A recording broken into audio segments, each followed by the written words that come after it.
A Seção São Paulo da Ordem dos Advogados do Brasil, por sua Comissão de Direito Previdenciário, tem a honra de recebê-los para o webinar A Nova IN da Previdência, que conta com o apoio da Comissão de Ação Social e Cidadania e da Comissão de Cultura e Eventos da UAB São Paulo. Este evento compactua com os Objetivos de Desenvolvimento Sustentável da ONU. Agradecemos e saudamos as autoridades que compõem a essa mesa virtual, os participantes e todos aqueles que contribuíram com a campanha Volta às Aulas, da Comissão de Ação Social e Cidadania. Para conduzir a abertura oficial deste evento, convidamos a nossa ilustre presidente, doutora Adriane Bramante. Doutora, a palavra é sua.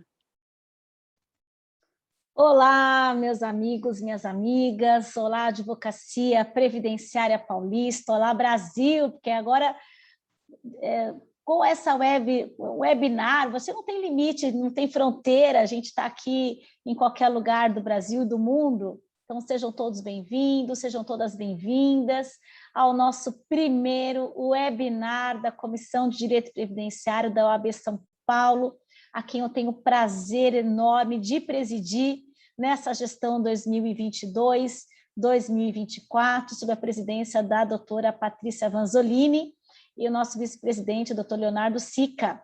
Então, eu quero desejar a todos uma ótima noite e dizer da minha alegria de estar com vocês nessa noite falando um pouquinho sobre questões previdenciárias. Antes de apresentar o nosso time dessa noite, eu quero dizer para vocês que nós tínhamos programado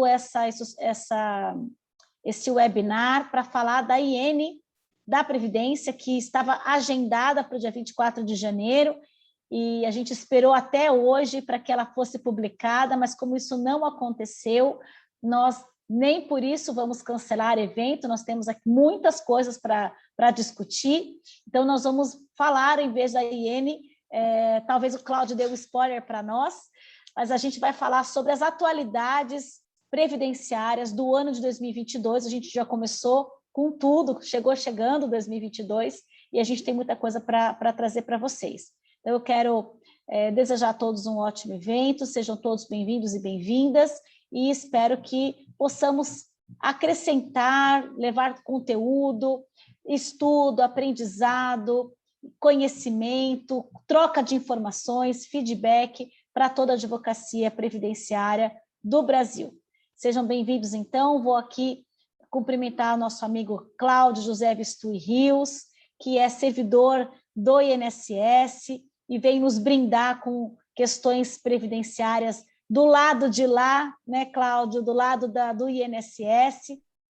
E muito boa noite a você, prazer recebê-lo aqui na casa do advogado, da advogada paulista. Muito obrigado, boa noite, doutora Adriane, boa noite, doutor Rodrigo, boa noite, pessoal que estão aí em casa assistindo a gente, né? Uma honra estar hoje aqui com vocês, né? E poder tentar contribuir da melhor maneira, né? Com a visão, como bem disse a doutora Adriane, de quem está do lado de dentro do balcão, né? Para tentar passar um pouquinho dessas informações para vocês. Excelente, Cláudio, obrigada. E agora vamos receber para essa nossa noite maravilhosa, nada mais, nada menos que o nosso querido professor Rodrigo Sodero, um carinho especial, uma pessoa incrível, estudioso, uma pessoa que coordena pós-graduações da MacJuris, que faz mil coisas, que advoga bastante. Prazer receber você aqui nessa noite, Rodrigo, e eu espero que nós consigamos aí trazer muita informação para todo mundo. Boa noite, Adriane, boa noite, Cláudio, boa noite a todos que estão nos assistindo, pessoal da UAB que está aqui nos bastidores, sempre colaborando para que tudo flua corretamente durante os nossos webinários, aulas. Muito obrigado. Bom, queridos, hoje com um assunto importante, né? Novidades, atualidades do direito previdenciário em 2022, por que não tratarmos, né, das questões administrativas que têm que tem suscitado discussões para a advocacia. O Cláudio, que já conhecemos há algum tempo, né, servidor do INSS, e conhece todo esse meandro administrativo. Penso que, embora a IN não tenha sido publicada ainda, sim, é um assunto que nós podemos conversar, né, a respeito, o que deve estar na nova instrução normativa do INSS, o que aconteceu desde a edição da IN 77 de 2015, que é a última que nós temos, que trata do regime geral mais amplamente, né, que orienta os servidores do INSS de uma forma mais geral. Eu acredito que, mesmo não publicada, temos, sim, assuntos a tratar a respeito de novidades administrativas e da própria IN que está por vir, né? Então, muito bacana a gente ter esse espaço aqui na OAB de São Paulo mais uma vez. Obrigada, Rodrigo, eu que agradeço. Então, vamos lá, que a gente não veio aqui a passeio, vamos continuar aqui para falar sobre todas essas novidades. Vamos começar com o Cláudio, então. Cláudio, nós começamos o ano com salário mínimo novo, 1.212, com contribuições aí já atualizadas, né? A gente tem novas contribuições de 5%, R$ 60,60, 11%, R$ 133,32, um teto máximo de R$ 7.087, e nós temos o salário mínimo, né, como eu disse, de R$ 1.212. E essas contribuições já começam a valer. Quem contribui abaixo do mínimo tem que fazer a complementação. Só para a gente poder contextualizar essa mudança, que foi logo no início, a gente esperou muito essa alteração. Os benefícios previdenciários tiveram um aumento de 10,16%, né, os benefícios previdenciários do ano, no ano agora de 2022. E eu queria que você falasse um pouquinho sobre os bastidores aí, Cláudio, ou da IN, ou do que vocês têm sentido de novidade aí nas agências do INSS, tirando o sistema que não funciona muitas vezes, né? O sistema realmente está complicado. Essa semana, para você ter uma ideia, geralmente o sistema interno do INSS, ele funciona até bem, mesmo quando vocês estão com dificuldade. Essa semana está complicada até para a gente que trabalha, né, dentro do INSS conseguir acessar. Mas vamos lá, né? Eles estão atuando, né? O Consulta Recursos já está quase uma semana fora do ar, né? E a gente não consegue ir lá consultar. Deixa eu até aproveitar que a gente está aqui com quase 200 pessoas online, deixa eu fazer uma observação. Eu tive dificuldade, Cláudio, de acessar o e-recurso, consulta processos. O que eu tive que fazer, tá? Eu fiquei desesperada, porque a gente tem muito processo em recurso, que tem sustentação oral, e eu fico preocupada em perder a sustentação oral, enfim. E eu tive problema hoje com essa questão do acesso do recurso, que tinha que exigir código de validação, e eu tive que ficar incomodando o cliente. O meu acesso pelo INSS Digital também não estava conseguindo. O que eu fiz hoje? Eu entrei pelo meu INSS Digital, não pelo meu INSS, pelo INSS Digital. Com o meu token, e fiz ali a configuração, tudo de novo, atualizei os requisitos de privacidade, preenchi todas as perguntinhas de novo, conferi se eu era categoria ouro. Pessoal, todo mundo que tem token é ouro.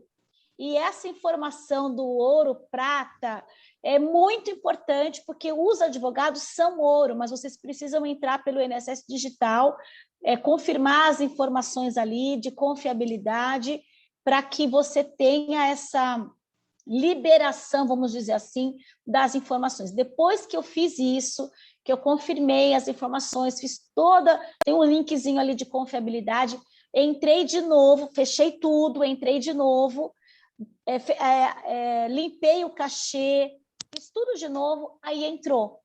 Então, eu tenho visto assim, muita gente com dificuldade de entrar no recursos. Então, eu estou contando para vocês a minha experiência. Conversei com o Leandro, que tem acesso direto ali com a DataPrev, e fazendo isso, o procedimento deu certo. Então, eu recomendo a vocês que façam esse procedimento de conferir se você é ouro. Não, gente, não é no meu INSS, tá? Não é com acesso e senha do segurado, é com o seu acesso e senha do INSS digital. Confira se você tem a categoria ouro e você consegue acessar mais facilmente todas essas informações, tá bom? Cláudio, me desculpa, mas eu tinha que dar esse relato, porque a advocacia estava realmente, essa semana, bastante preocupada com esse acesso. Com certeza. É até, vamos dizer assim, é confiável que a gente faça isso, porque o meu INSS hoje, ele é uma parte do gov.br, né? Então, o gov.br é um todo, né? Então, como você vai ter muitas informações que demandam privacidade, então realmente o acesso tem que ser muito bem controlado, né? Então, a dica importante que você falou, ir lá nas privacidades, alterar para mim, fazer essa configuração do ouro, é muito importante. Em relação à nova instrução normativa, o que eu pude apurar, na quinta-feira, eu estive viajando sexta-feira para Goiânia, tinha aula em Goiânia, né? Na quinta-feira, teve na agência que eu trabalho o ministro Onyx Lorenzoni e o presidente do INSS, o José Carlos Oliveira. Eles foram lá inaugurar a agência, né? A agência já tem mais de 1 ano, eles foram lá inaugurar a agência, né? O que pode se apurar é que a nova instrução normativa, que estava tudo programado lá para o dia da Previdência Social, dia 24 de janeiro, para estrear e tal, para a gente fazer a solenidade, né, da inauguração, ela foi mandada para uma nova revisão. Eles acharam que tinha alguns pontos, né, que estavam meio problemáticos. Um rápido adendo, uma instrução normativa ela é feita de colaboração mútua entre a Diretoria de Benefícios do INSS e a Procuradoria Federal Especializada do INSS.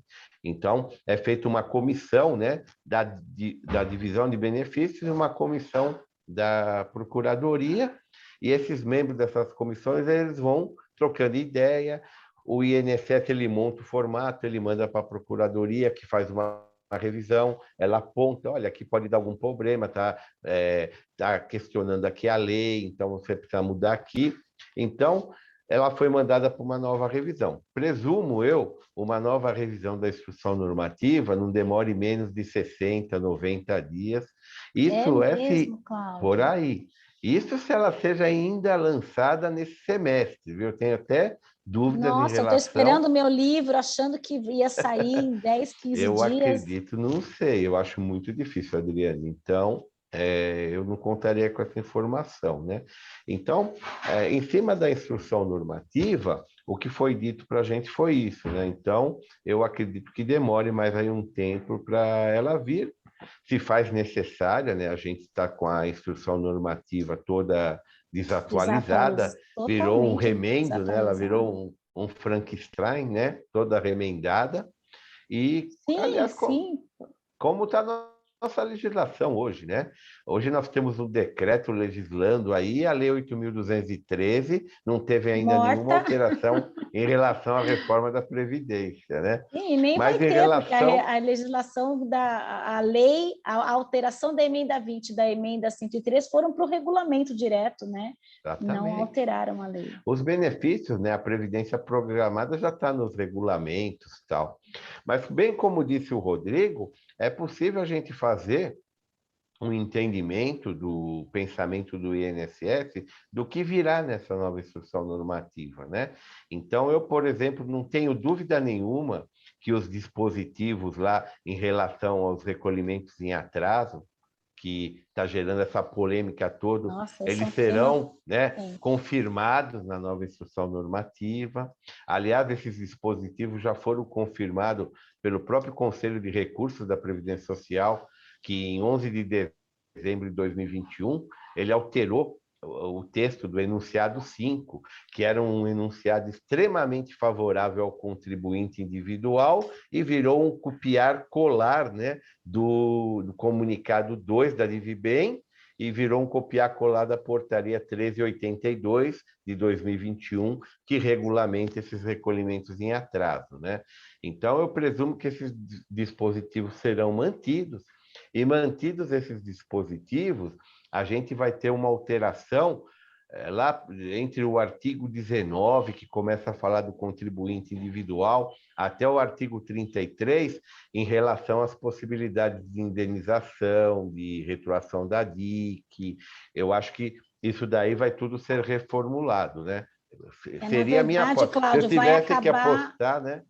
Vai acabar tendo muita judicialização sobre. Certeza. O que eu acho é que eles acabaram mudando isso na via administrativa e recursal, justamente para que houvesse a judicialização, porque talvez eles tenham tanta certeza de que isso vai ser mantido judicialmente, né?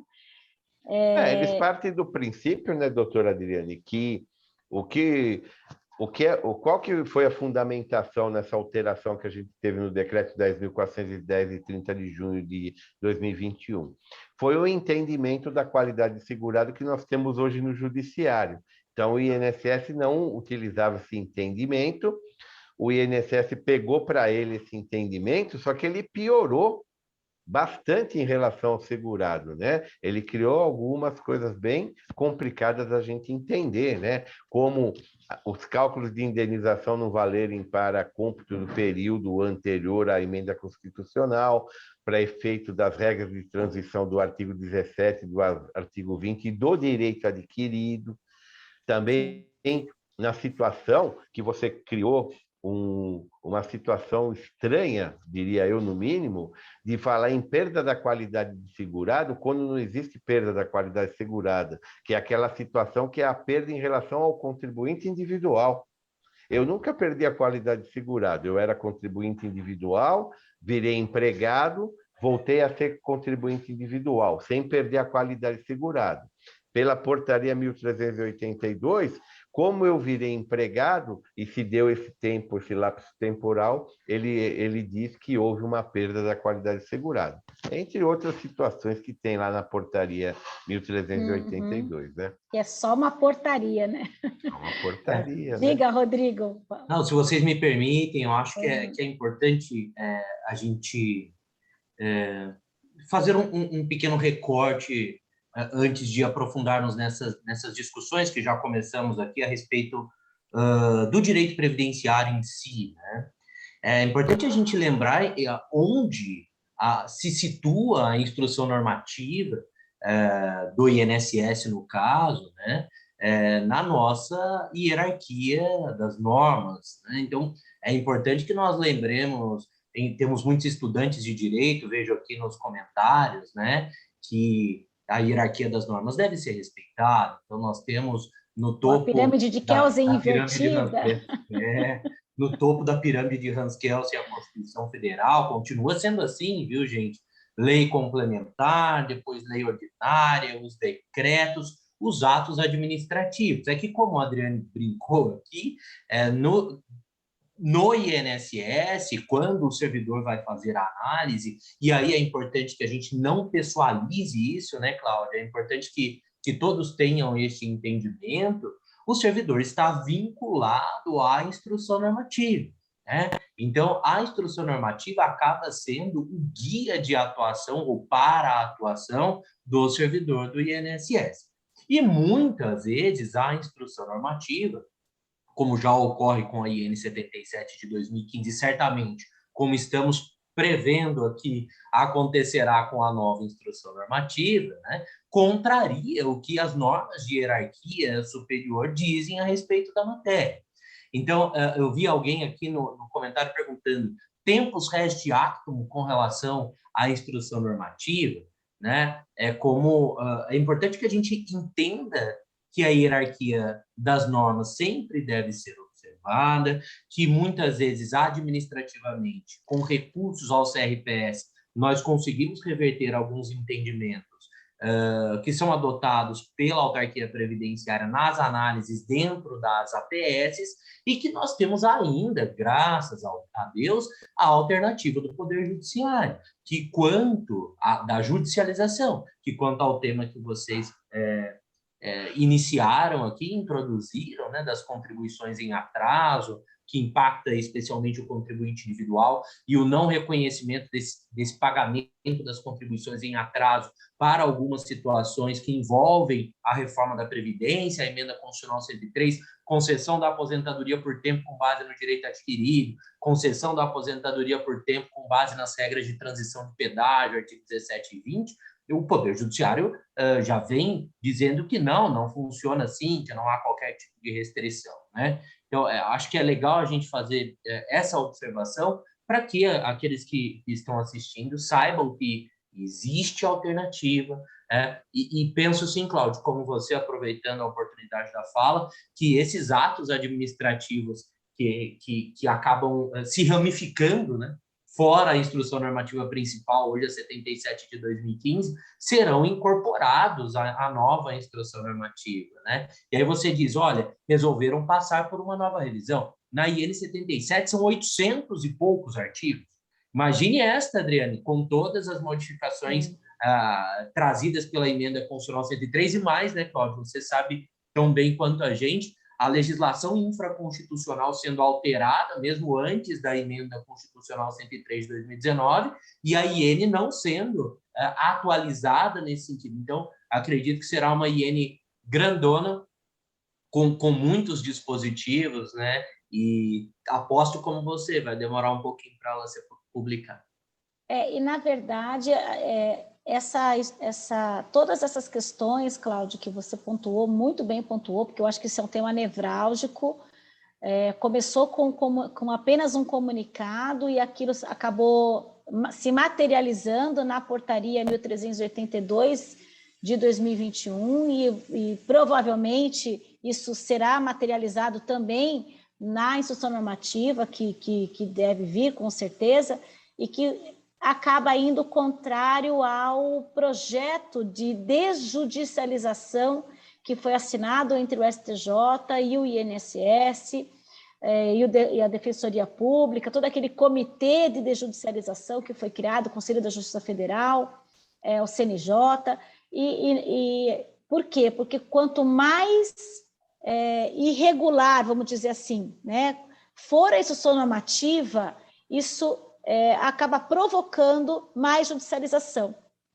Então, vejam, nós temos, como disse muito bem o Rodrigo, toda a hierarquia das normas, né? Então, nós tivemos aí a reforma da Previdência com a emenda constitucional 109. E aí, regulamentando isso, nós temos o decreto. Nós já temos no decreto inúmeros dispositivos que contrariam a lei, que contrariam a própria emenda. Só vou dar um exemplozinho para vocês. A reforma da Previdência disse que o cálculo da aposentadoria da pessoa com deficiência será igual, que não vai mexer no cálculo. O cálculo, então, seria 80% dos maiores salários e aquela média lá que era antiga. O que é que está no regulamento? 100% de todos os salários de contribuição, sem o descarte dos 20%. Então, a gente começa, conforme a gente vai descendo, as coisas não vão acontecendo como deveria acontecer aqui em cima, na pirâmide de Kelsen. Vamos trazer Kelsen de novo aqui. Então, a instrução normativa, ela tende a trazer muito mais regrinhas administrativas que contrariam o decreto, que contrariam a lei e, por sua vez, contrariam a Constituição. Por isso que a advocacia previdenciária precisa estudar cada dia mais para que nós possamos derrubar judicialmente todas essas teses administrativas que acabam emperrando os procedimentos administrativos na via administrativa. Então, a gente acaba, em vez de desjudicializar, tendo que judicializar, porque acaba sendo o caminho. Uma pena isso, né? Porque isso normativa podia arrumar isso, né, Rodrigo? E importante, Adriane, a sua lembrança com relação ao acordo de desjudicialização, foi feito com os poderes e tal, entre os poderes, né? Para que a gente faça uma crítica, acredito, construtiva, uma crítica necessária, que a OAB não foi chamada né, para essa discussão. Eu não consigo entender como a nossa instituição representativa da classe que leva as ações ao Poder Judiciário não é chamada ao debate, né, para as questões relacionadas exatamente à desjudicialização.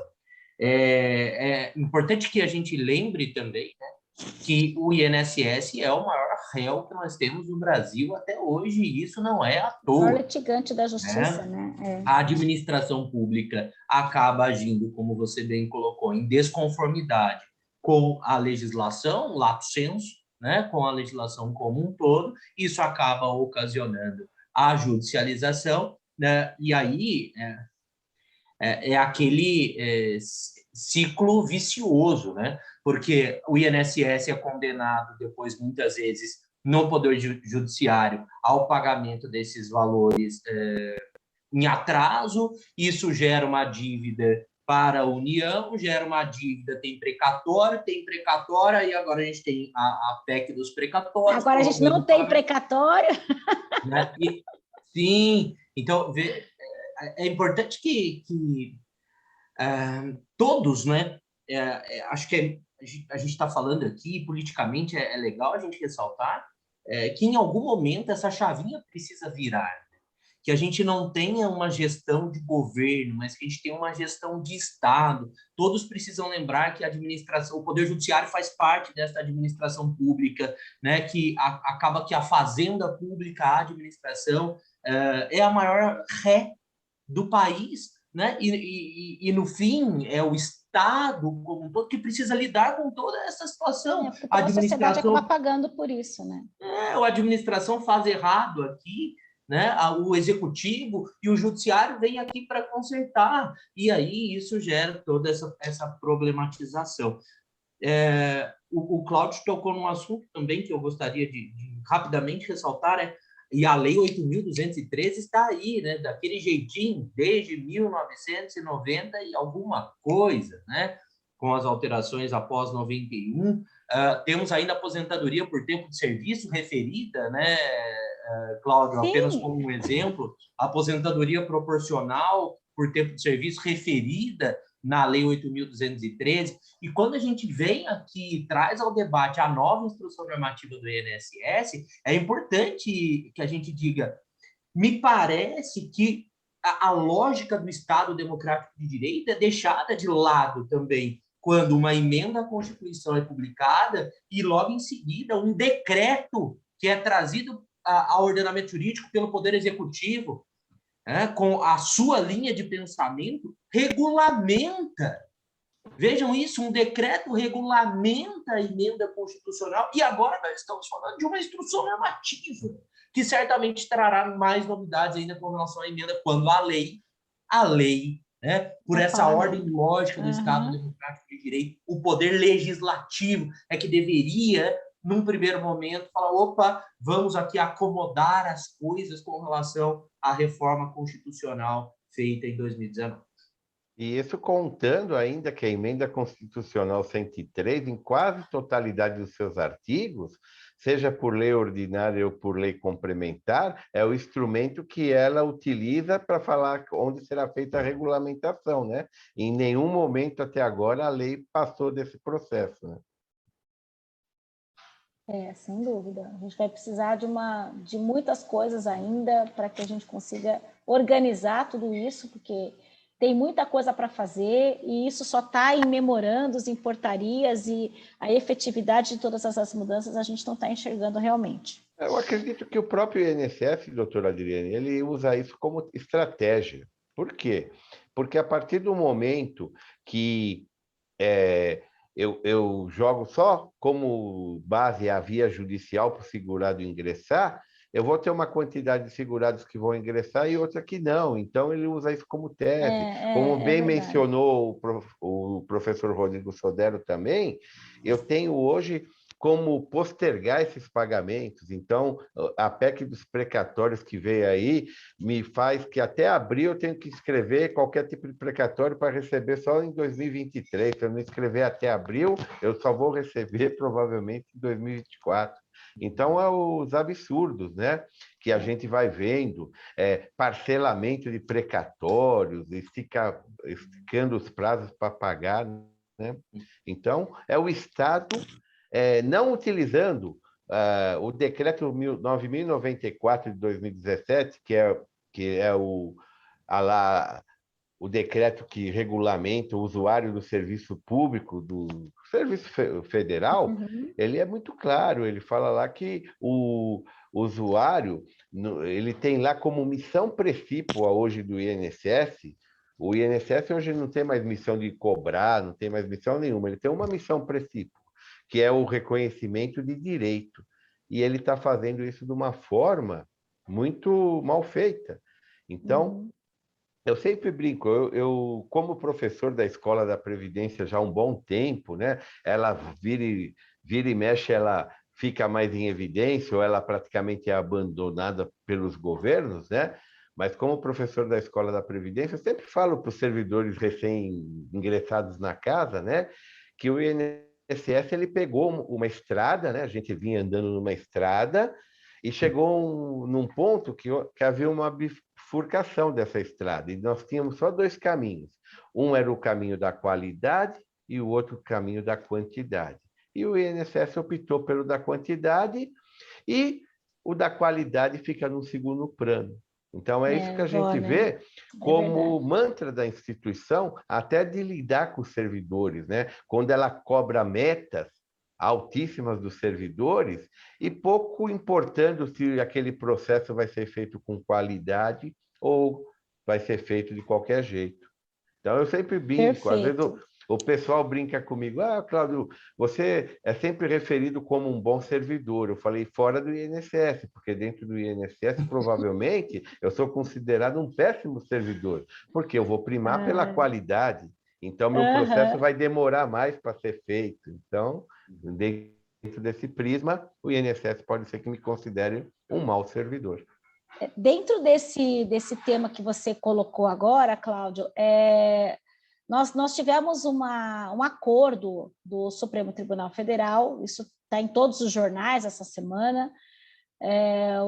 O INSS firmou um acordo com o Supremo Tribunal Federal para concluir os processos naquele prazo dobrado. Então, o prazo era de 45 dias, ficou 90. O único prazo diferente é o do salário maternidade, que ficou um pouquinho menor em relação aos 90 dias, mas basicamente 90 dias para a maioria dos processos. E era sabido já que o INSS não tem a menor condição de concluir esses processos em 90 dias. Eu estive lá com o Oliveira, em Brasília, e falei, Adriane, o INSS nunca teve condições de cumprir esse prazo, porque nós não temos servidor. E isso acaba fazendo com que, ao final do prazo, nesse acordo, o INSS tem mais 10 dias, então não são 90 dias, são 100 dias, porque após 90 ele tem mais 10, e em não cumprindo esse prazo de 100 dias, acaba incidindo os juros, além da correção monetária, que está na Lei 8.213, no artigo 41, né? Que a partir do 46º dia vai haver incidência de correção monetária. E agora, a partir desse desse centésimo dia, né, vai haver a incidência de juros. Como é que vocês estão lidando com isso dentro das agências, considerando essa pressão? Você já falou que estão primando pela qualidade, pela quantidade em vez da qualidade, né? Mas como é que isso? Vocês estão enxergando uma luz no fim do túnel? É possível concluir um processo? Como é que funciona isso nas análises do INSS? O que eu estou verificando é que o INSS, em cima da conta que a doutora fez, ainda está faltando um número. Qual que é esse número? A exigência automática de 30 dias, que o INSS está fazendo em todos os benefícios. Né? Então, certo. O próprio robozinho lá do INSS, ele já dá um jeitinho de fazer essa exigência para o INSS ganhar mais, no mínimo 30 dias. Né? O servidor, ele está mobilizado no sentido que a autarquia previdenciária ela reavalie esses procedimentos que estão sendo adotados. Então, o que eu tenho que entender? O INSS, em 1998, outra realidade, tudo bem, a gente não tinha informática, né? Mas ele tinha 80 mil servidores, cerca de 80 mil servidores. Em 2003, quando eu ingressei no INSS, que não fazia concurso há mais de 20 anos, o INSS chegou a ter 45 mil servidores. Hoje o INSS trabalha com quantitativo abaixo de 20 mil, cerca de 17.800 servidores, né? Então, essa é uma realidade. Dentro dessa realidade, eu não tenho todos os servidores devidamente capacitados e habilitados para conceder benefício. Eu tenho muito servidor que ele não entra nessa conta de concessão de benefício, etc. Então, o que muito me preocupa é, primeiro, o INSS não tem a estrutura para cumprir esses prazos. Segundo o próprio presidente, que é uma pessoa de excelente boa vontade, José Carlos Oliveira, ele tem maravilhoso muita boa vontade, porém ele tem limitações, conhece os como meandros, todo, sabe o que fazer. conhece, só que ele tem limitações, porque o governo federal, por exemplo, se ele precisar de um concurso público, ele tem que pedir para o Ministério do Planejamento, que pode concordar ou não com aquele concurso do INSS. Então, em relação a vários fatos. O que muito me preocupa é que esse quantitativo, segundo o próprio Oliveira, que hoje é de cerca de 1.600.000 processos, que você é abastecido mensalmente por cerca de 400 mil novos processos, que o INSS, com muita dificuldade, ele não consegue nem fazer esses 400 mil, então a gente tem uma tendência de aumento da fila, né? A fila tende a aumentar. O que me preocupa, já que a gente está falando de atualidade, e a atualidade é o que não falta no direito previdenciário, hoje o INSS lançou uma portaria, que é a portaria de número 391, que fez a regulamentação dos ELABs, dos regimes próprios de previdência social. O INSS fez um teste com o próprio regime próprio dele, INSS, ele gostou do teste que ele fez e ele está assumindo todos os regimes próprios federais também para tomar conta.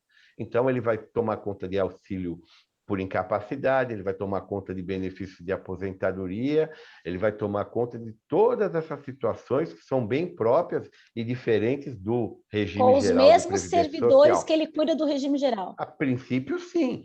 Em nenhum momento falaram para que o INSS, por exemplo, olha, a Secretaria da Fazenda da Receita Federal do Brasil vai passar toda essa parte de benefícios para você, INSS.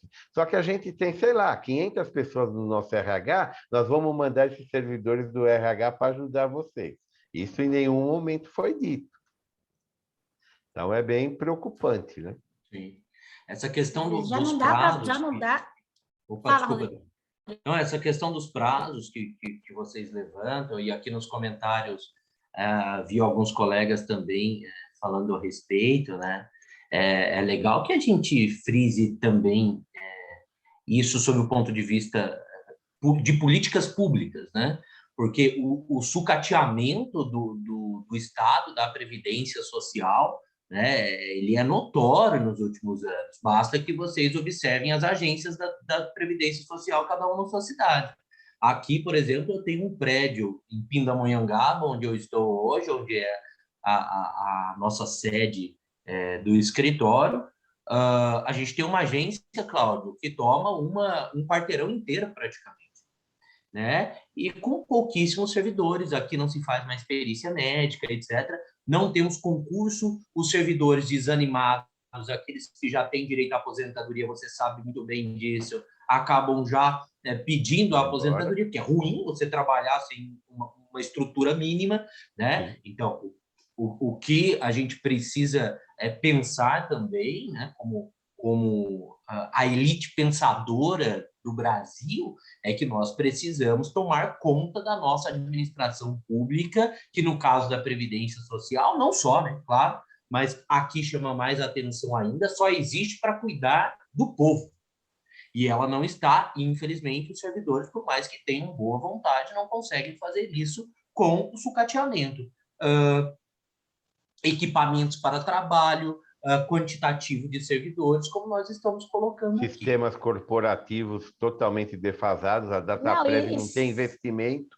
E sem contar, gente, que este ano de 2022 nós tivemos um veto de quase R$1 bilhão Exatamente. destinado à pasta de Ministério do Trabalho e Previdência, que seria destinado à gestão, a processamento de dados, que é exatamente aquilo, o ponto nevrálgico. Não adianta a gente fazer acordo, porque é fácil assinar o papel e mandar o servidor se virar e analisar o processo dentro do prazo. Sim. O difícil é dar a ele estrutura, dar a ele condições, dar a ele treinamento para que isso se torne efetivo. Então, assim, nós temos hoje os prazos que não são cumpridos, porque não tem estrutura, não tem servidor, não tem condição de cumprir. Nós temos hoje o número de processos em recurso. Se nós temos 1,8 milhão de processos aguardando análise, e todo mês, como você disse, Cláudia, entram 400 mil e saem 400 mil, então, assim, a conta não consegue diminuir um pouquinho, acho que o Oliveira colocou, acho que diminuiu 100 mil, pouca coisa, de 1 milhão e 800 para 1 milhão e 700, mas vai subindo, porque sempre tem novos processos. Nós temos mais uns 2 milhões, 1 milhão e meio, 2 milhões de recursos. Isso, e também faço um adendo. Posso fazer um adendo? Pode, claro. O recurso e a revisão, aonde que ela está nesse prazo fixado para o STF? Ela não está. Então, qual que é a tática do INSS? Eu vou negar tudo, analiso isso daí de forma séria e mando tudo para o recurso. E vou mandando tudo para o recurso, e as Você revisões só muda também de lugar, né, ficam Cláudio? tudo parado. Só muda o local da fila. Porque quando a gente fala em 1 milhão e 800 mil, 1 milhão e 600, pouco importa, o número nunca é exato, né? A gente não fala em revisão e recurso nesse número de tarefas, né? E são muitas e estão paradas. A gente sabe que a justiça está... os juízes já estão ficando até irritados de tanto mandado de segurança que a gente tem que interpor. Porque é o único caminho, é o único remédio. Que é o único caminho para fazer aqueles recursos e revisões andarem. Mas sabe, Cláudio... senão não anda. Desculpa, Adriane. Pode falar. Eu não sei se você sabe disso, Cláudia. Adriane, sim, porque nós conversamos a respeito na época e tal, mas quando neste acordo que foi firmado no Supremo Tribunal Federal, ele, na verdade, advém de um tema de repercussão geral que não tratava exatamente disso, dos prazos para o INSS concluir os processos administrativos de reconhecimento inicial de direito, né? Porque é sobre isso que o acordo trata.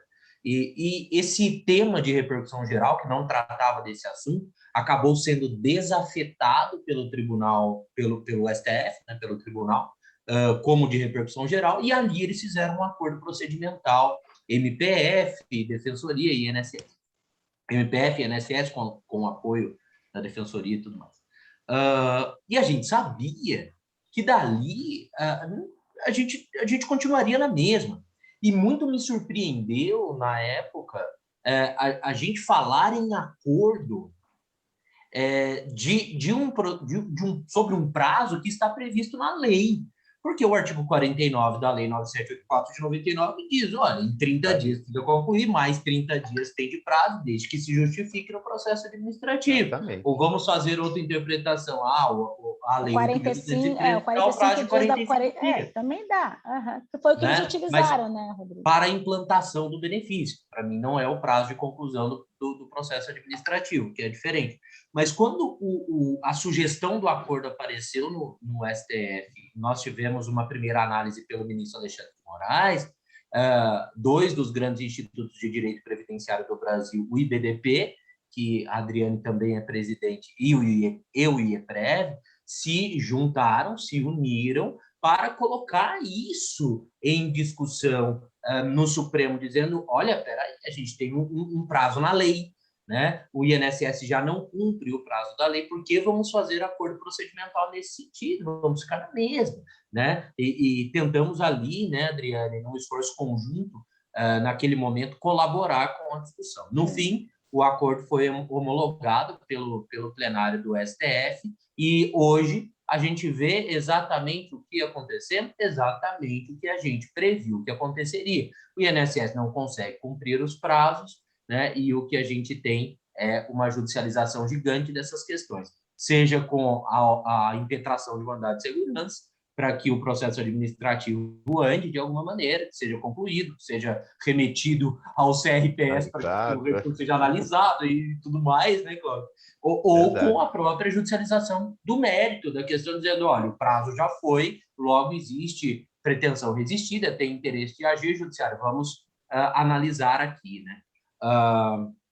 Muito ruim tudo isso, mas duas quadras atrás, vamos voltar, tudo passa pela falta de políticas públicas para que a Previdência Social, de fato, cumpra o seu papel, né, que é do cuidado com este cidadão, que contribui para o regime geral de Previdência Social, no caso, agora, como você está colocando daqui a pouquinho, aquele vinculado ao regime próprio, e também, não podemos esquecer, aqueles que dependem do BPC-Loas, e tudo mais, né? Que o INSS também é responsável pela gestão do benefício. Sorte daquele segurado, daquele dependente, daquele requerente de BPC-Loas, quando encontra um advogado previdenciarista, e aqui o papel importante da advocacia, encontra um advogado previdenciarista capacitado que vai saber como lidar com essa situação, com a impetração do mandado de segurança, com o ajuizamento da ação com pedido de tutela provisória e por aí vai, né? O problema, como você bem diz, Cláudio, cirúrgica a sua colocação me parece, muitas vezes, com todo respeito àqueles responsáveis por isso, que o INSS, a administração pública federal em geral, joga com isso, porque muitos daqueles que não têm o seu direito analisado, que não têm o seu direito resguardado quando ele de fato existe, não procuram a solução para isso, não procuram o advogado, não procuram resolver o problema. Então, vale a pena financeiramente, talvez, né? Nesse sentido. Você acaba jogando a batata quente para outro lugar. Você muda de lugar, quem paga é a sociedade, que paga por correção monetária, paga por juros, paga honorários, paga sucumbência. Complicado, né? E hoje a gente vê que a maioria das pessoas que não vão para a justiça, muitas vezes, elas confiam na administração pública. Eu vejo casos que você vai analisar um processo que o segurado já ingressou 1, 2, 5, 6 vezes com processo administrativo, né? E ele vai insistindo naquilo, às vezes com direito, às vezes sem direito, mas ele não tem uma resposta segura da administração pública. Os processos, a instrução normativa, ela é clara, ela fala que o servidor tem que fundamentar sua decisão e que o mero formal lá, descritivo, o mero indeferimento não é despacho fundamentado. E quando eu estou fazendo, às vezes eu estou na área de recursos trabalhando, é muito raro eu pegar um processo de um servidor do INSS que tem despacho no processo. Então, é muito complicado. Então, a gente vê que a gente vai trabalhando dessa forma. Muitas vezes, várias vezes, todos os meus processos têm despacho.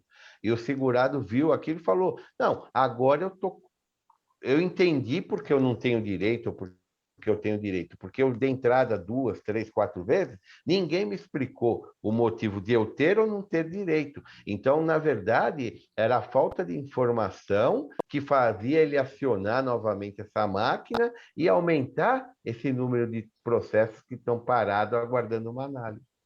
Perfeito. Dentro desse raciocínio, Cláudio, a gente está com muito problema hoje na questão dos benefícios assistenciais. Queria que você falasse um pouquinho, porque está havendo muito indeferimento automático dos requerimentos de benefício assistencial. A pessoa vai lá, faz o cadastro no CAD único, mas quando dá entrada no INSS, o INSS tem hoje feito a investigação se a pessoa tem alguma empresa aberta. Lá no passado, em algum momento, enfim, isso tem o cruzamento de dados, ele acaba tendo essa pertinência agora na hora de buscar o benefício assistencial, né? O INSS ele está aprimorando o sistema dele para tentar cumprir esses prazos. Então, você verifica, por exemplo, a gente tem robozinho do INSS, sistema operacional, para verificar, dentre os requerentes de BPC, quem já faleceu. Então, o sistema está entrando, por exemplo, ele vai buscar todo mundo que faleceu lá e ele já acessa o benefício automaticamente. Hoje, o INSS, como ele tem um vasto acesso à rede de dados de todo o governo federal, por exemplo, ele consulta o CAD único. Eu tenho acesso ao CAD único do segurado. Porém, a gente esquece de verificar uma coisa muito importante. O conceito de renda familiar para uma assistente social do CRAS, ele é muito diferente do que o conceito de renda familiar da Lei 8.742, de 93. Então, lá eu tenho quem é o grupo familiar. E lá no CRAS, o CAD único é formado, às vezes eles colocam irmão casado, que mora dentro lá como renda tal. Não é o filho solteiro. Exatamente, filho solteiro, e vai lá o sistema e indefere automaticamente. A nova sistemática do BPC, o guia prático lá do manual de análise, por exemplo, dos casos dos B87, da benefício de prestação continuada da pessoa com deficiência, ele permite que, se o parecer médico for contrário, o benefício seja indiferido diretamente, sem a avaliação social. Sem a avaliação da renda, né? Tem a avaliação da renda e a avaliação social também, que é importante, né? Antes o INSS aí ele você fechava ganha tudo aí você isso, entra com a discussão, fala sobre tudo aquilo, ganhou sobre aquilo, só que não foi avaliado do ponto de vista social, aí volta a discussão novamente. Tem que voltar da estaca zero. Então, antes, pelo menos, o processo ele saía redondinho para você recorrer, ou no Conselho de Recursos da Previdência Social ou no Judiciário. Hoje, não. Ele sai com uma análise, muitas vezes, que não passou nem na mão de um servidor, passou pelos sistemas, os ditos robozinhos lá, de análise do benefício. Eu brinquei outro dia até com o próprio Oliveira, que ele teve lá na agência na quinta-feira, que seria até ótimo se o robozinho tivesse uma capacidade para fazer isso de forma perfeita, né? Mas o que a gente está vendo é um monte de cerceamento de direitos, né? Que a pessoa está tendo o direito dela tirado. E né? às vezes a pessoa abriu uma empresa, colocou, e nem tem aquela empresa, só está ali. A empresa está inativa, há muitos anos, então é muito complicado. E a gente está falando da parte mais sensível da população, que é o beneficiário da assistência social, que precisa daquele benefício para poder ter o mínimo de dignidade da pessoa humana. Então, ele vai lá pedir o benefício. Nós temos hoje um número de uns 700 mil processos de BPC aguardando análise. A gente está falando assim, cada dia que passa é um prato de comida a menos, são pessoas passando fome, passando necessidade. Então, é muito complicado, porque a gente tem problema com a perícia, na questão da avaliação da pessoa com deficiência na situação de miserabilidade, a gente tem o problema da questão da renda, o problema da avaliação social. Então, realmente, precisava de um pouco mais de cuidado com essa análise, de humanização, na verdade. Exatamente. Né? Precisava cuidar com mais cuidado para essas pessoas em situação de miserabilidade. Não simplesmente considerar aquilo como um número, né? Antigamente a gente falava como pessoas, né? Um monte de papel, né? Agora não é mais papel, é tudo digital, mas considerar aquilo como um número, mas fica no meio do computador e aí ninguém Exatamente. enxerga. Eu vou raspando aquilo e vou tirando fora da minha frente. Então é muito preocupante, né? Vem agora, aí, o INSS está agora pegou que quer de qualquer jeito a telemedicina, mas a telemedicina está chegando na perícia do INSS. Eu tenho aliás, é uma coisa que eu ia até falar, vai ser boa, né? Que é o PEMUT. Eu estive em Brasília há 15 dias com o subsecretário de Perícia Médica, Eduardo Magalhães, o Neto, que é o assessor dele, o pessoal da Associação dos Médicos Peritos e tudo A mais. NMP, A né? Mônica, que é a presidente da Comissão de Perícias, esteve lá também online com a gente, o CJF, o presidente do INSS, e a discussão era justamente sobre a teleavaliação, não seria a teleperícia agora, né? O PEMUT e a teleavaliação. E, sinceramente, Cláudio, eu gostei da ideia, tá? Eu não posso estar sendo aqui advogada do diabo, mas eu gostei da ideia. Por quê? Nós temos um número de municípios e o número de peritos médicos extremamente reduzido em relação ao número de agências do INSS a nível de Brasil. A gente tem que pensar que o Brasil é um país continental e a gente tem ali o Previbar no Amazonas, a gente tem várias realidades muito diferentes em vários lugares. E aí a gente não consegue atender toda essa demanda. E a ideia é trazer essa teleavaliação para esses lugares em que a perícia não existe, ou que a perícia o distanciamento impede que um perito esteja naquela agência, ou até para facilitar que essa pessoa, por incapacidade, que está com uma deficiência, que está com uma doença, que está com um problema, se desloque até aquele local para fazer a perícia. E eu acho que a telemedicina, de uma forma geral, eu não estou entrando na parte médica, tá? Porque eu sei que é um ato médico, todas aquelas questões médicas. Tinha lá nessa reunião um médico, doutor, acho que é Fred, esqueci o nome dele, maravilhoso. Não estou entrando na questão médica, eu estou analisando do ponto de vista aqui previdenciário do dia a dia, né? Eu acho que é uma coisa que a gente não tem como a gente dizer que não vai acontecer. A gente não tem como dar as costas para esse avanço. Isso talvez viesse daqui a 10 anos, mas isso está acontecendo agora, nesse momento, e acho que a gente tem que ter um olhar diferente para isso, porque eu acho que a telemedicina, a teleavaliação, qualquer que seja o nome que se dê a isso, precisa ser observado, claro, com parcimônia, mas eu acho que pode ser uma saída para atender diversas pessoas que estão em uma situação de dificuldade de acesso, de locomoção, para que elas possam ser atendidas com mais rapidez. É um lado aí que eu acho que seja bem importante. Eu concordo com você plenamente. Quanto a isso, eu não tenho a mínima dúvida. A minha única preocupação é que a Perícia Médica Federal ela é totalmente contrária a essa ideia. Eles são totalmente contrários a essa ideia. Então, eu tenho medo de como vai ser feita essa teleavaliação. Qual que vai ser a postura da Perícia Médica Federal? Sem dúvida. Essa foi a discussão. Eles devem primeiro fazer uma pesquisa sobre isso, criar um protocolo de procedimento de como que isso vai ser operacionalizado para não debandar, não conseguir anular, enfim, até para a gente ter a questão também argumentada juridicamente. Porque, de repente, eu posso ter uma perícia, uma teleavaliação muito ruim, né? E aí eu acabo anulando aquela perícia e entrando com uma ação judicial para fazer a perícia judicialmente, até com mandado de segurança. Assim, isso tem que ser muito estudado, tem que ser muito avaliado. Tem erros, mas a perícia médica presencial também tem muitos erros.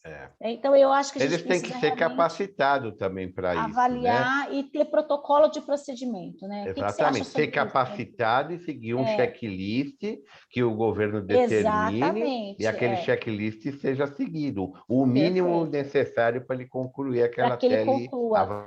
Hoje a gente tem tecnologias assim até de ouvir o coração à distância, é uma coisa louca isso, né? Eu acho isso extremamente delicado, né? Mas a telemedicina está aí, a teleperícia está aí, é uma realidade e a gente precisa ir digerindo isso. O que eu penso a respeito, né? Ponto crítico, né? Será que não estamos tentando consertar um problema que é muito maior, com uma espécie de remendo, né? Será que o que está faltando, na verdade, não são servidores, e que esses servidores consigam, digo aqui, peritos médicos federais, e que eles consigam fazer o atendimento com qualidade, por conta da própria quantidade de servidores? Será que não é este o problema? Fazendo a teleperícia, né? Isso não estaria mais sucateado ainda, porque nós sabemos muitas vezes como as perícias acontecem, infelizmente, pelos relatos do segurado. Obviamente que não é possível generalizar isso, né? Não é minha intenção, mas a gente sabe que existem problemas. Mas penso que a telemedicina está aí, e a gente precisa digerir. Eu já participei de alguns debates sobre isso. Aqueles que conhecem o meu pai, professor também, advogado, professor Sodero, sabem que o meu pai também gosta bastante de debater esse gosta tema, desse né? assunto. Da biomedicina e tudo mais. Mas eu acho que a gente precisa digerir, fazendo essas coisas com calma, nunca deixando de lado a qualidade. O meu receio, acho que vocês me compreendem, né? É exatamente este sucateamento, né? A gente está querendo remendar aqui, mais uma vez, o pobre, o cidadão, o hipossuficiente cultural e educacionalmente ser prejudicado. Então, este é meu maior receio nisso tudo. Por outro lado, né, Cláudio, penso aqui, poderemos ter a gravação desta perícia, mas é sigiloso, né? Tá, é sigiloso, mas vai ficar gravado ali, médico-paciente, e vamos deixar isso arquivado, respeitando a LGPD e tudo mais, e todo esse sigilo. E isso pode ser algo interessante, porque se der um problema lá na frente, a gente abre o sigilo no processo. Olha, doutor, o perito não me examinou, não fez, então, não examinou, não fez, não olhou sua documentação, vamos abrir, então, este vídeo, talvez seja algo interessante. Eu acho que a gente tem que ir digerindo, Claro. ir digerindo isso. A gente começa a pensar também nos prós, por exemplo, a partir do momento que eu tenho telemedicina, quem sabe eu não tenho também a possibilidade de escolher a especialidade do segurado para passar no médico que seja daquela especialidade, né? Sim, começa a ter os prós, mesmo porque a conta não bate. Hoje a perícia médica do INSS tem cerca de 4 mil médicos, 3.900 e poucos médicos. O Brasil tem quase 6 mil municípios, né? Então, só por aí a conta não bate, né? Tem gente tendo que se locomover muito para passar numa perícia. Aí ela chega lá no dia, naquela perícia, o médico faltou, o médico não está. Ele já se locomoveu, já foi para lá, já perdeu dinheiro. As perícias foram remarcadas porque teve algum evento, por exemplo. Então, ele acaba perdendo o tempo dele, se locomovendo, às vezes dentro de uma dificuldade terrível. A gente sabe como hoje é difícil fazer cumprir aquilo que está na própria instrução normativa, que, como bem disse o Rodrigo, é o Manual de Procedimentos do Servidor do INSS, que autoriza o perito médico fazer uma perícia hospitalar e fazer uma perícia domiciliar, mas a gente sabe qual é a dificuldade de conseguir essa perícia hospitalar e domiciliar, né? É bastante difícil. Sim. Na verdade, a ideia do PMUT é que essas perícias não sejam regra geral, mas que elas sejam para atender esses locais de dificuldade de acesso e as cidades que não têm perito médico. Eles não...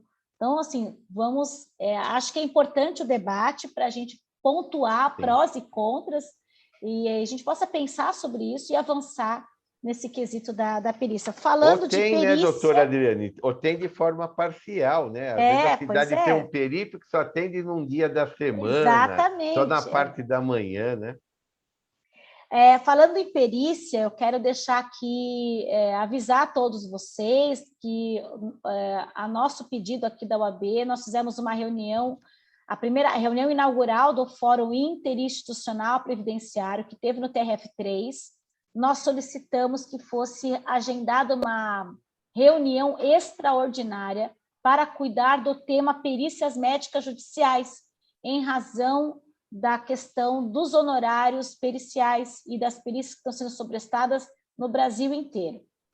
Fomos atendidos com essa demanda e a reunião está agendada para a semana que vem, dia 3 de março, acho que às 10 horas da manhã.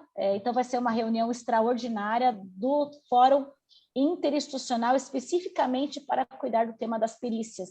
Então, ainda que nós não tenhamos o projeto de lei 3914 de 2020 aprovado para resolver a questão dos honorários, nós temos um projeto de lei, que é o 4491 de 2020, que foi aprovado no Senado este ano, agora faz 15 dias que o Senado aprovou esse projeto de lei em regime de urgência. Esse projeto de lei já está na Câmara dos Deputados, nós já conseguimos as assinaturas necessárias para que ele fosse aprovado também na Câmara dos Deputados em regime de urgência.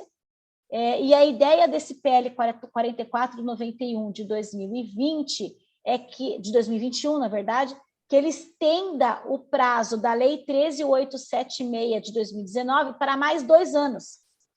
Enquanto isso, nós teríamos fôlego suficiente para amadurecer a ideia do projeto 3914, porque o que eles querem ali no projeto 3914 é mudar o valor da assistência judiciária, pessoal, da gratuidade da justiça. Eles querem que seja R$500 renda per capita ou 3 salários mínimos de renda familiar, o que não condiz com a nossa realidade, porque a gente pode ter pessoas no limbo jurídico, previdenciário, que tem renda maior do que isso, mas está sem renda.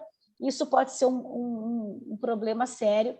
E se a gente deixar essa subjetividade aflorada, vai ter juiz que vai deixar a critério dele. Então, a gente precisa trazer esse tema, estender esse prazo da perícia. Eu queria esclarecer isso para vocês, que também foi uma novidade de 2022 importante, esse avanço do projeto de lei 4491, e a gente está discutindo ali, tomara que a Câmara dos Deputados aprove isso quanto antes, para a gente conseguir estender.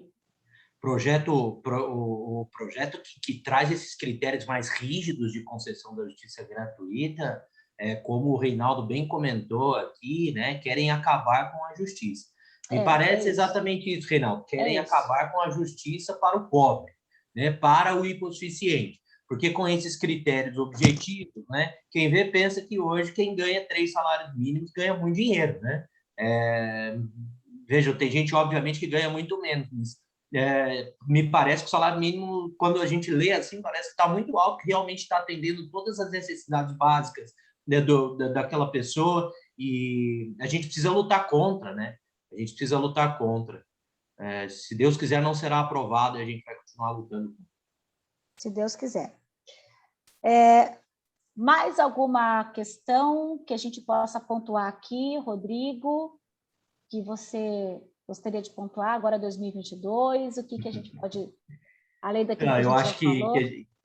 Eu acho que a instrução normativa realmente é algo que a gente está esperando com alguma ansiedade. Dizer que muitas vezes também, né, Cláudio, a instrução normativa nos traz boas surpresas e eu quero, claro, explorar a nova instrução normativa sob este prisma também, assim que ela for publicada. E acho que a advocacia precisa estar atenta a isso, né? Que mais que eu acredito seja importante? A gente não esquecer que a advocacia não pode deixar de lado a hierarquia das normas, que é algo relevante, que nós temos outras saídas, muito embora a instrução normativa traga, muitas vezes, na nossa concepção, absurdos, né? Restrições não trazidas pela lei, pelo decreto, pela Constituição, pela emenda, e por aí vai. E enxergar dentro deste contexto da nossa conversa aqui, que causa muita indignação, especialmente com quem ama o direito social, que é o meu caso, traz muita indignação, mas que também é uma oportunidade para que a advocacia corrija esses equívocos. Então, lembrar do papel do advogado, afinal, estamos aqui num webinário promovido pela OAB, né? Lembrar do papel que o advogado tem na concretização desses direitos, como bem o professor Cláudio também lembrou, hoje estamos aqui muito alinhados, né? Sem qualquer tipo de combinado, mas muito alinhados, que a dignidade humana não pode ser deixada de lado nunca. Claro. Né? E que o nosso papel como advogados aqui, especialmente aqueles que labutam com o direito social, é buscar que ela seja concretizada. Gosto quando a Adriane diz sempre mais uma família com dignidade, protegida, né? Benefício concedido, uma família protegida. Mais uma família, isso.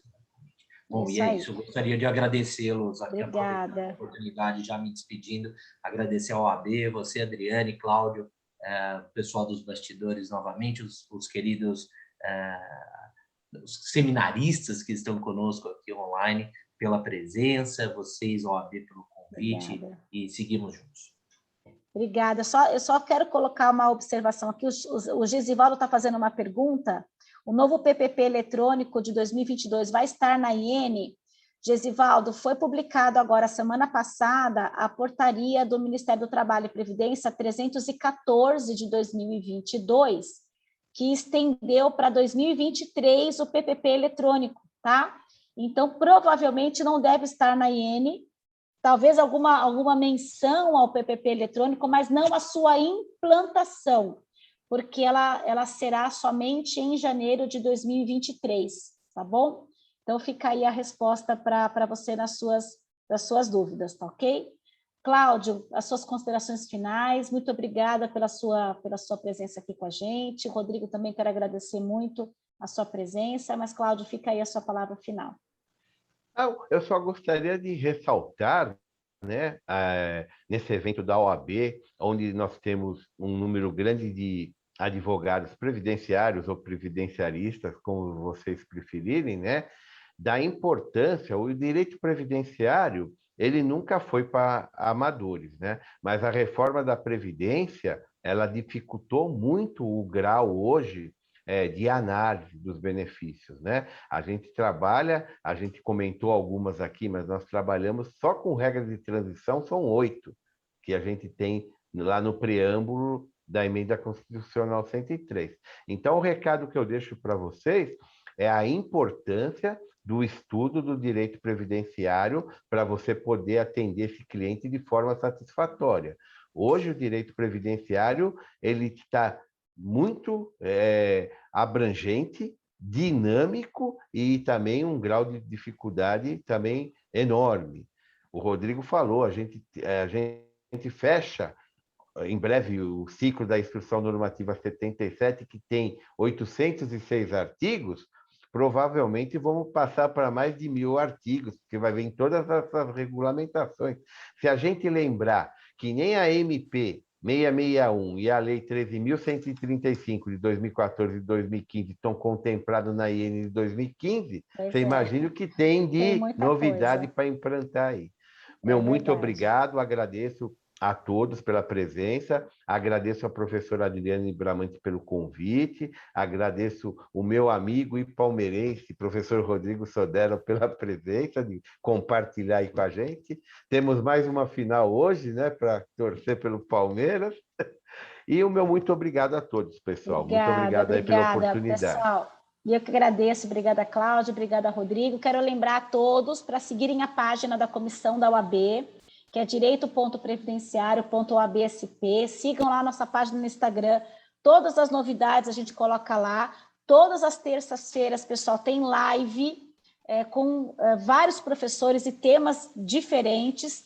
Todo final de mês, todo mês, a gente tem um webinar como esse aqui, em que a gente traz convidados especiais para cuidar de temas relacionados ao direito previdenciário. Então, eu quero agradecer a oportunidade de estar aqui com vocês, desse primeiro webinar, de termos tido aí mais de 230 pessoas online conosco nesse time para se atualizar sobre o direito previdenciário. Quero dizer que a OAB São Paulo, a Comissão de Direito Previdenciário, está à disposição de vocês. Reclamações, entre lá no app Radar OAB, baixe um app, manda a reclamação, a sugestão, a crítica. Nós estamos aqui para vocês, por vocês, pela advocacia previdenciária brasileira, não só a de São Paulo, tá bom?